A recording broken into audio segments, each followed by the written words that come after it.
All right. Good evening, ladies and gentlemen. Lucas and Sharon. Good to have you on. I'm glad to see you guys are tuning in and ready to go when we're ready. So tonight on the Brushfire Mind, we're going to be talking about the violence in Charlottesville yesterday. More importantly, the way it's been covered by the media, and because apparently, just a little bit of violence by some nutbags is enough to make everybody forget about the threat of nuclear war. We're going to talk about North Korea a little bit. For my lefty buddies out there, if you ever happen to see the show, I want to point something out to you guys, because I saw so many tweets, comments on Facebook, social media crap. Why hadn't Trump condemned this violence? Why hadn't Trump given a press conference? Why hadn't Trump blah, blah, blah, blah, blah? I don't know, because it started a little after noon and it was 4 o'clock in the afternoon when you were sending your tweets out. I mean, man, it's you're asking a lot for the president to drop everything to comment on a local situation. Now, hey, Gandhi, it's good to see you. Before we get any further, I want to be very clear. I am not a white nationalist. I'm not a white supremacist.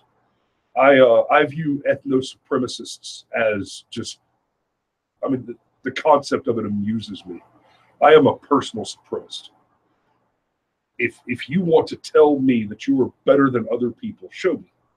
Because there are people who are better than other people, who are more effective, who are more successful, who have traits, who have developed skill sets, who are by just the nature of their birth superior physically or mentally. You tell me all men are created equal, but when I walk in a room, I'm looking at a sea of head tops. I'm 6.5 feet tall. I'm surrounded by midgets everywhere I go. That's fine. It is what it is. I'm also kind of fat, so I'm not going to be playing in the NBA anytime soon. Whatever. So identity politics, all of the identitarian politics are supremacy movements. Feminism is about supremacy, is a supremacist movement. The Black Panthers are supremacists. BLM is a supremacy movement. The Nazis are a white supremacist group. The KKK, all those guys, that's not my truck. But let me be very clear about this. I could not be less interested in what you have to say when you are asking me the question about whether you have the right to say it. So what happened yesterday, and the thing that's scariest about what happened yesterday, is the way it's being covered in the press. The headlines all say, white supremacist violence breaks out in white supremacist rally. White supremacists conduct violent rally. White supremacist unlawful gathering, so on and so forth. Well, let's throw you a little bit of a timeline. The white nationalist groups, the alt-right groups for the Unite the Right gathering, they filed for a permit for a peaceable assembly. They were granted that permit. That permit was then revoked unlawfully by a black supremacist politician. He's the vice mayor of Charlottesville. This is a guy that wears black supremacist, BLM, Black Panthers. You know what? You've got the right to your free speech. But when you are the vice mayor and you're wearing ethno-supremacist t-shirts to your city council meetings, well, we have a legitimate cause to question your motives when you unlawfully revoke a lawfully issued permit to peaceably assemble. After that, the ACLU sued and got the permit reinstated. A federal court order reinstated the permit, citing that, yes, they absolutely have the right to peaceably assemble. It's in the Constitution. Now, there is some argument to be made that, unlike the Second Amendment, which names no authority, it only says that the freedom to keep and bear arms shall not be infringed. The First Amendment does specifically say the Congress shall make no law, yada, yada, yada. Freedom of religion, freedom of speech, freedom of the press. So there is an argument to be made that a state, city, municipality could censor speech. That has not been the precedent by which we have operated these last couple hundred years. But the argument can be made. However, and that argument gets a little more traction when you consider it in context with the 10th Amendment, which says that all powers not enumerated herein are reserved to the people and the states beneath. But that's not the way we operate. That's not the precedent that's been set. And the ACLU's suit and consequent federal court grant of a reinstatement of the license to assemble, or permit to assemble, rather, some license. It was absolutely a peaceful assembly to start with. But then Governor McAuliffe, whatever, the Democrat Big Hillary donor governor, we're talking about somebody who supported Occupy Wall Street, Black Lives Matter, the Black Bloc. He has never, to my knowledge, I went through his tweets and his statements. He's never condemned the Black Bloc for their violence or anything like that. When the courts decided that the permit was lawful, this guy decided to weaponize the local police and the National Guard and assemble them to disband the assembly at the moment that it was scheduled to begin.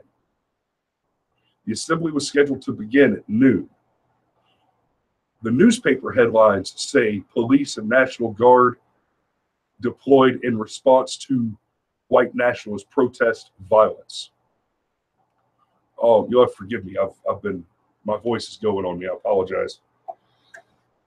But the headlines say that that a state of emergency was declared because of violence from protests. That is a bald-faced lie. McAuliffe declared a state of emergency, assembled the police and the National Guard before 11:30 yesterday. They were standing by to disband the assembly before it was scheduled to begin. And then at 12:07, he tweeted, "The assembly is over." The violence, the real violence, didn't kick off until after like 1430. Most of the alt-right protesters were gone. Now, I'm not making excuses for them, and I'm not saying that they were not involved in the violence, but go get on YouTube and look for it. There is raw footage. There's plenty of raw footage of people who were on the ground, live streaming on Facebook, live streaming on Periscope, live streaming on YouTube. There's plenty of raw footage, so you can really see the facts for what they are. Violence occurred when the introduction of Antifa, the Black Bloc, and Black Lives Matter protesters began to get involved. Now, I'll say not every Black Lives Matter protest turns violent, but a lot of them do. You guys that are out there making comments on Facebook like, well, if this was some minority group protesting, the police would be out there shooting them and gassing them. And no, they wouldn't be. We know this from the evidence that exists in very recent history. We had the march where they were screaming pigs in a blanket, fry them like bacon. What do we want? Dead cops. When do we want them now? Did the police open fire? Did they start shooting people? They didn't even break out the riot water cannons. Okay? So what is being presented is that white supremacists gathered and then started conducting violence. That's not what happened. And the one that's really chapping my backside is the headline that says 3 dead amid violent white supremacist rally. Those 3, and they keep pointing out that 2 of those 3 are police officers. And they're breaking out that Russell conjugation like nobody's business.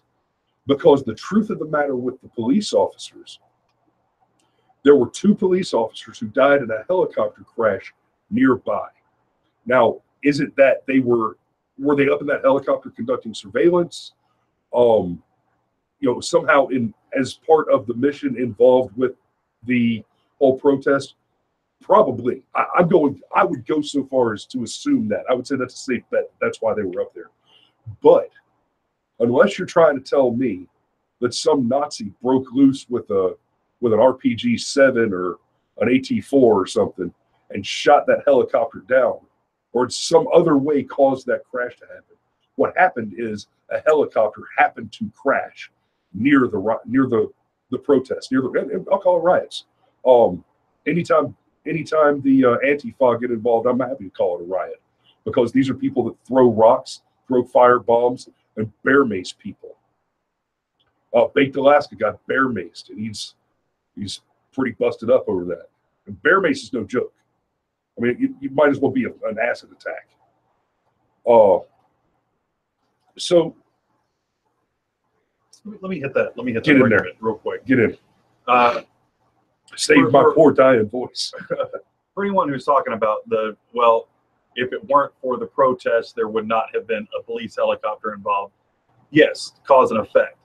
However, most likely that police helicopter was not launched in response to the lawful gathering of the white nationalists and neo-Nazis and KKK and so forth.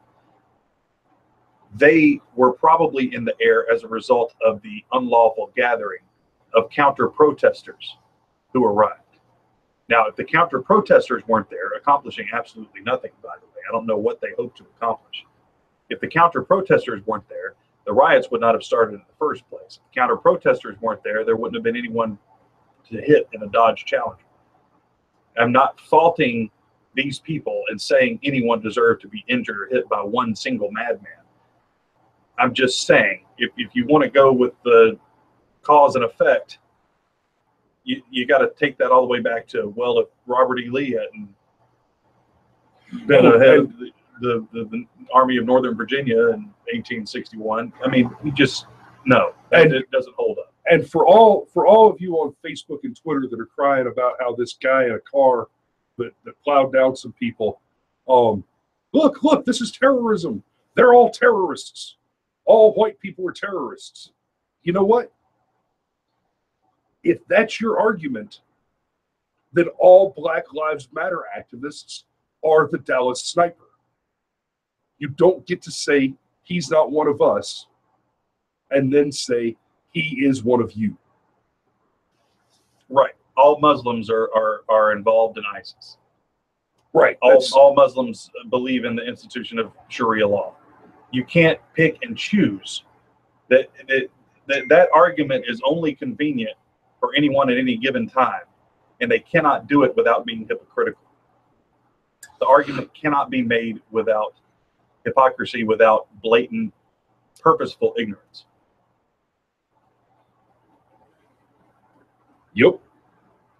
And so for the audience out there tonight, unless y'all have some questions, I think I've covered what I want to cover on that particular topic, and I'm about ready to talk about Bukhan, or as the rest of you probably know it, the People's Republic of North Korea. Well, it's the Democratic People's Republic of Korea, North Korea. So let me get you squared up. Since I'm an expert on this.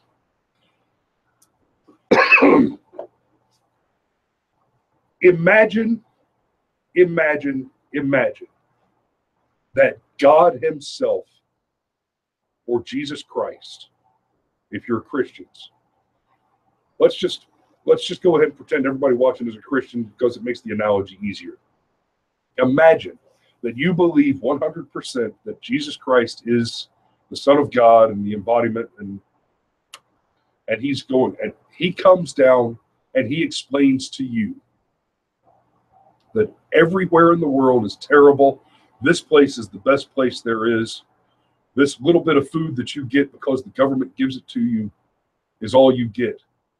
And I want you to march and conduct a war against X, Y, and Z people. That is how the average North Korean citizen understands any edict spoken by Kim Jong-un.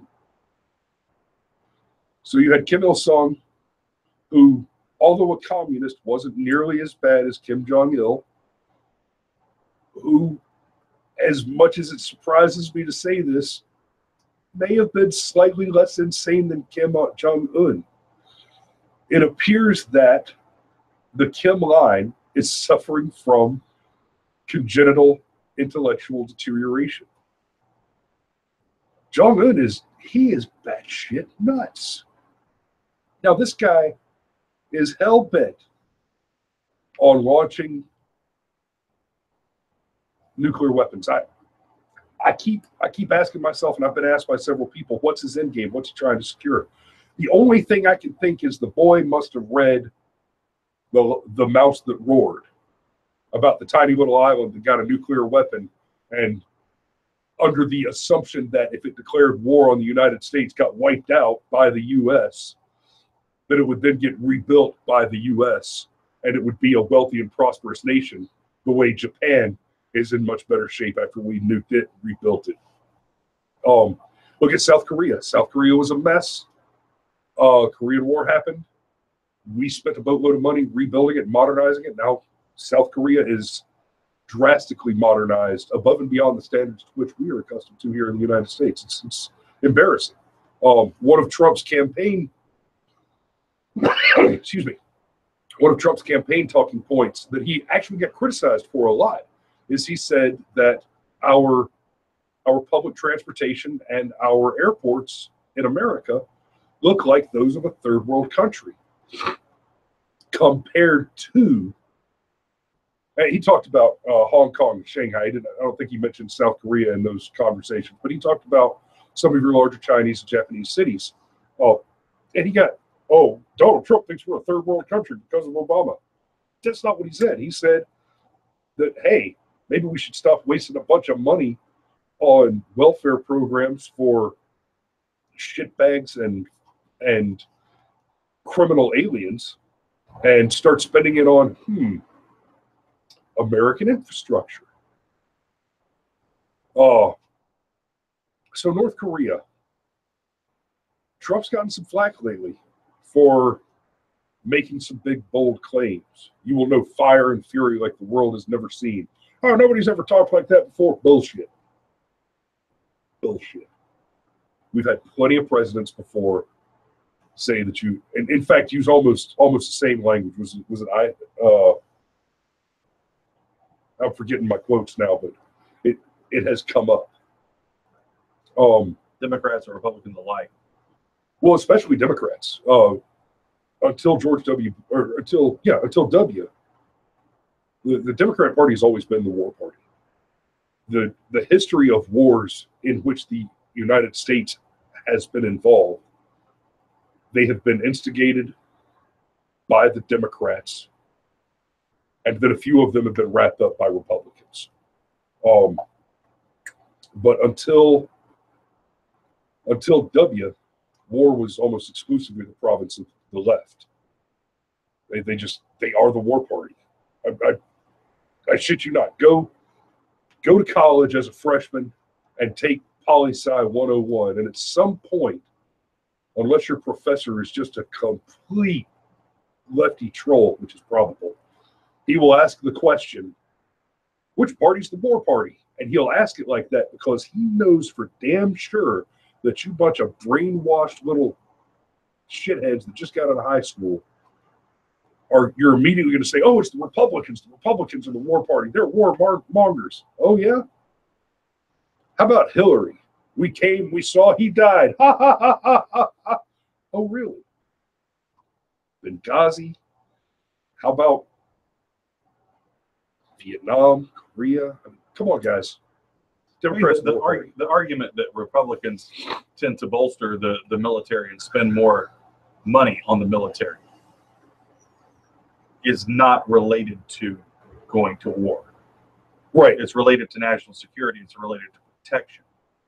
Well, yeah, and we know that we have to make sure that as long as we've got Republicans in office, we have to make sure that we build up and have a strong military, because as soon as we get a Democrat in there, we're going to have another war.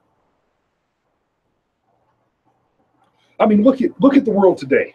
When Obama went in, we were not having to conduct operations frequently in Syria and several other locations. When Obama came in, the war on terror, which I've always hated, we've got a show from last summer where I talked about the use of the word terrorism and my utter disdain for it. Terror is a tactic; it's not an ideology. Go check that out. What was the name of the episode? Last summer, I'm not going to recall that. It was amorphous warfare. The anatomy of amorphous warfare. I talked about the distinction between asynchronous warfare and amorphous warfare. But anyway, my chatting audience is real quiet tonight. Did you guys all drop out or something? We love you. Anyway, if we see a nuke come out of North Korea, here's what I want to see. I want to see a non-nuclear response.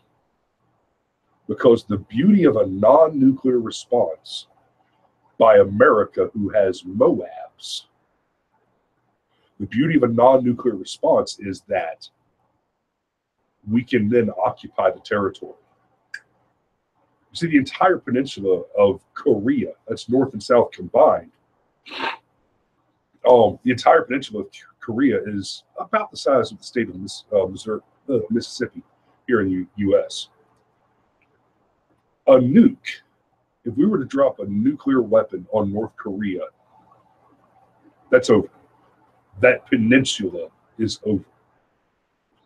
But if we were to drop a MOAB, wipe out Pyongyang, and it'd be an absolute tragedy. The majority of the citizenry in North Korea live in Pyongyang. It would be devastating. It would be horrible. But there is not a diplomatic solution that ends this differently.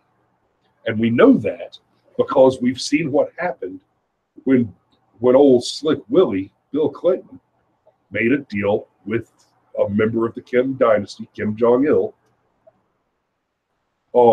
and gave him the money that has funded this nuclear program and the nuclear material in the guise of supporting the building of power plants to improve industry in that country. Slick Willie sold the nuclear program to the North Koreans. And I'm not, this is not like the uranium one. I'm not making accusations of Slick Willie and trying to set it up. It wouldn't surprise me, but I'm not advancing some bizarre conspiracy theory on that. What I'm pointing out is, more importantly, assuming, and I'm happy to, assuming that Bill Clinton gave these nuclear materials and money to North Korea in absolute good faith that they would do with it what he asked them to promise they would do with it. They have shown us what their word is worth, and it is worth precisely dick. We're talking about a country that is starving. We send them a couple of 100 tons of rice a year in food aid. The government intercepts it, removes all packing labels from it, and stamps it as a product of North Korea before repackages it as product of North Korea, of the North Korea Workers' Party.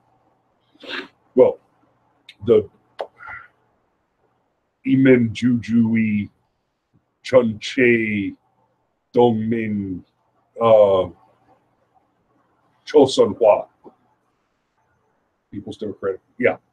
Yeah, that big long word. They stamp that on it and they distribute it and say this is the government feeding you because communism works. Yay, Juche. Yay, Juche means self-reliance. That's right. They are a communist country that is obsessed with this concept of ideological self-reliance. They believe in individual responsibility like it's a religion, but they're communists. That is some 1984 doublespeak if I ever heard it. But a non-nuclear response saves us from a lot of fallout, pun intended. The use of a nuclear weapon gets us to salt and earth.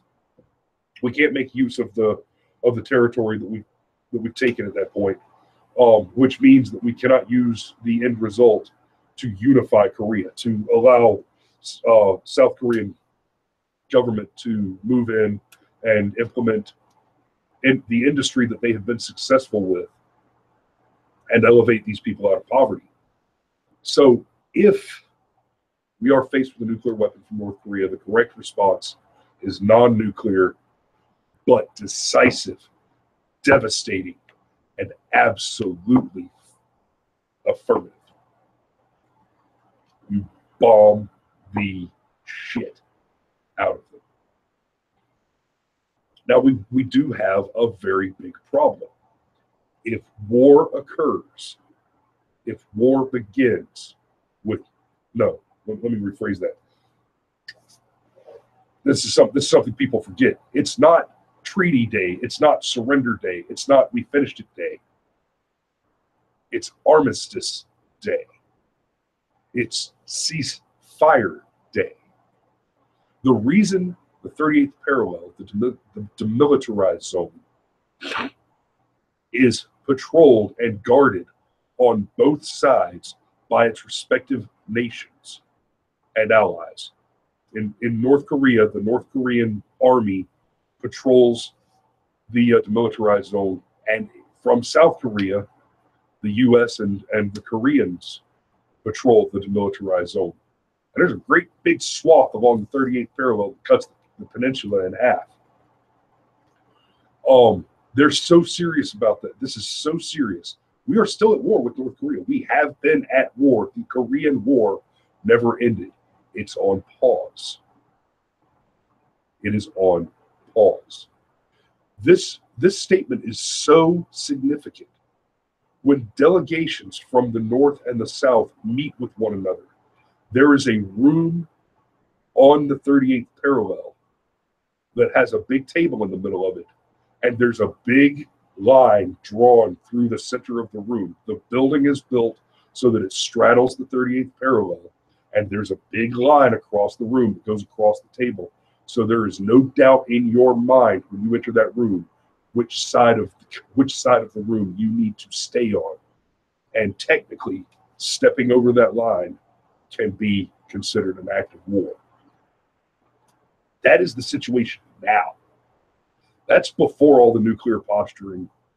That has been the situation since before all the nuclear posturing, all that stuff.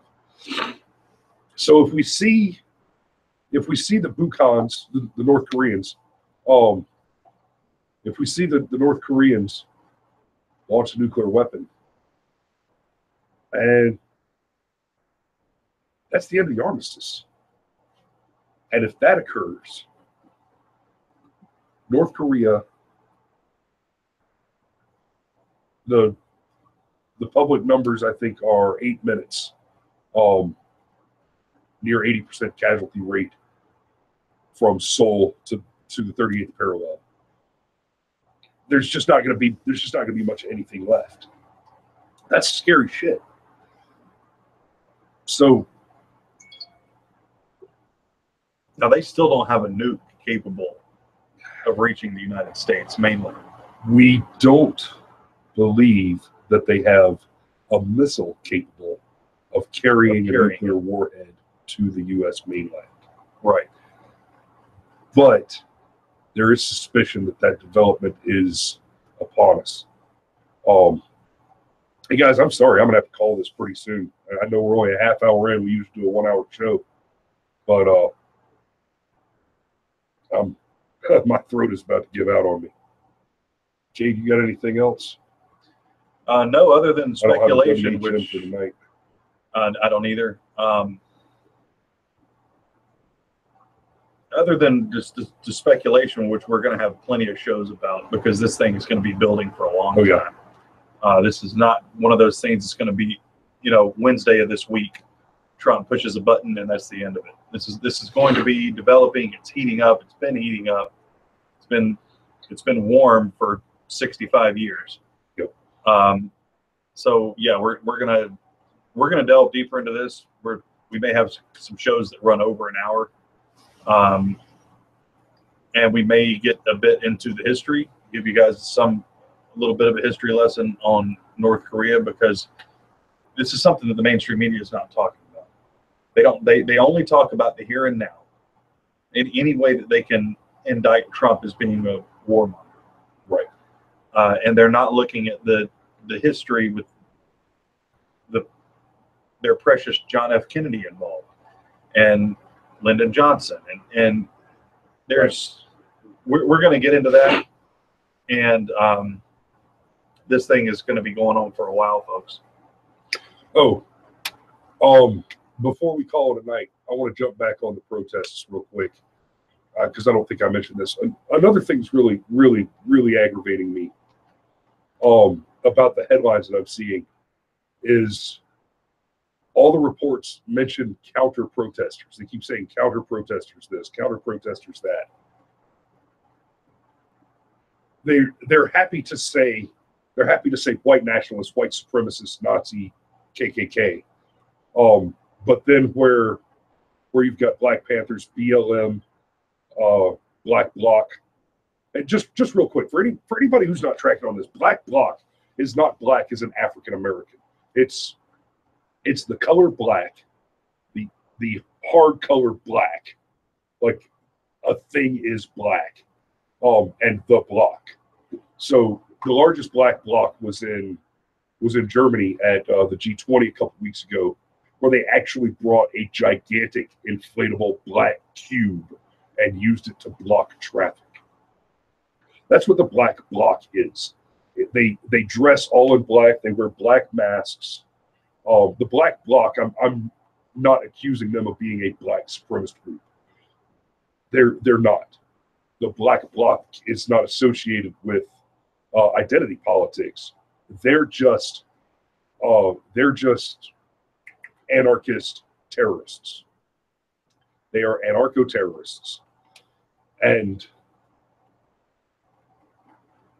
anyway, so all of those terrorists and minority supremacist groups that were there yesterday are being referred to as counter protesters.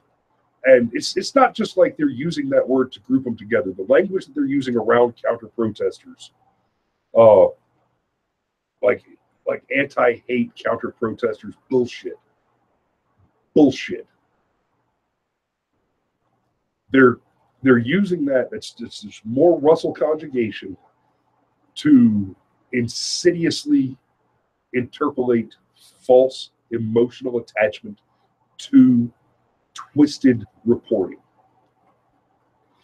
If there was an honest bone in the mainstream media, they would name the protesters as who they are, instead of trying to pretend like these are just concerned citizens who don't like white nationalists or disagree with Nazis. That's not who these people are.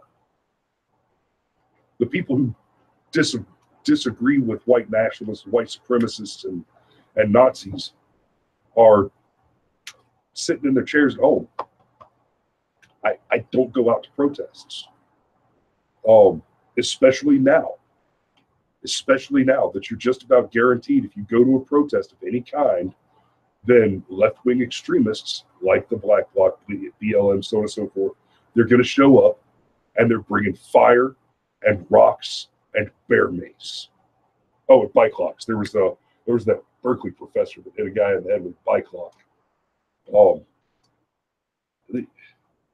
They're criminals. They're monsters.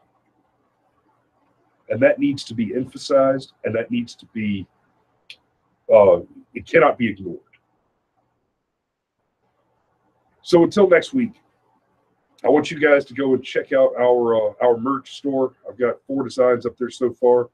Pop over to the merch store. Right now it's at